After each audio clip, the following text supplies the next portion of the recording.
now we can alert text value. Okay, so we're just using get element ID and then we're putting value on the end. So let's just test if that works. Let's refresh. We'll type in test, click submit, and it's not working. So let's go back and see what we might be doing wrong. Perhaps if we change the value of this, so I could say insert text, say insert text.value, let's refresh that, type in test, click submit, no, nothing. Okay, let's try var, and let's try and refresh, test, submit, nope. Oh, I think I can see the problem. We need to change this to ID as opposed to name because we're getting element by ID. So let's change this back to text just to keep things simple. We can also change that back to text there, and we can remove that. We don't need to declare it as a variable. So let's try and refresh and see if this works. Hopefully it does, then we can proceed with our code. No, it hasn't. So let's just go back to how we were. So ID insert text and insert text.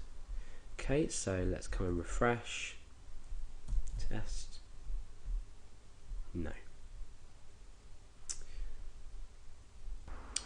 Okay, well I can see the problem. I need document.getElement by ID, obviously. So now this is fixed. Let's go and preview this in our browser. So I'm going to type test in here, click on submit, and nothing's working. This is annoying. Insert text. Let's change this back to name because I think that might be the problem now. Let's refresh. Test. No. So document.getElementID.value, insert text. Name. Get rid of that. And let's change, let's see if that works.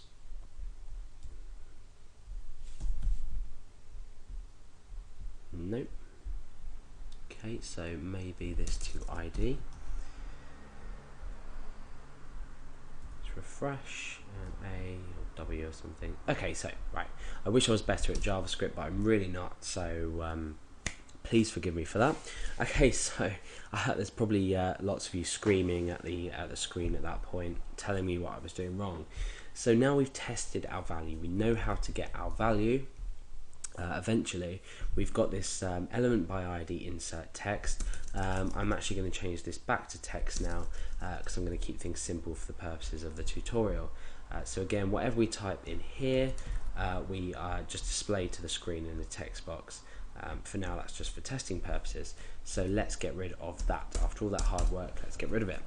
Okay, so now let's go into creating our Ajax itself. So the first thing we want to do is we want to say, let's come in here and say if window dot, and we basically need to specify for different types of browsers which method we're going to use to create our XML HTTP variable, or rather what we're going to set it to. So we say if window.xml HTTP request, and then we come down and we do something if that's true. Otherwise, we do something if that's false. So what would we do if it's true? Well, we set a variable called XML HTTP equal to a new XML HTTP request. So essentially, what we're doing is we're checking for this first inside the window, and then we're creating it if it's true. So that's just for different browser support. Otherwise, we want to say XML HTTP equals new, and we want to create a new ActiveX object.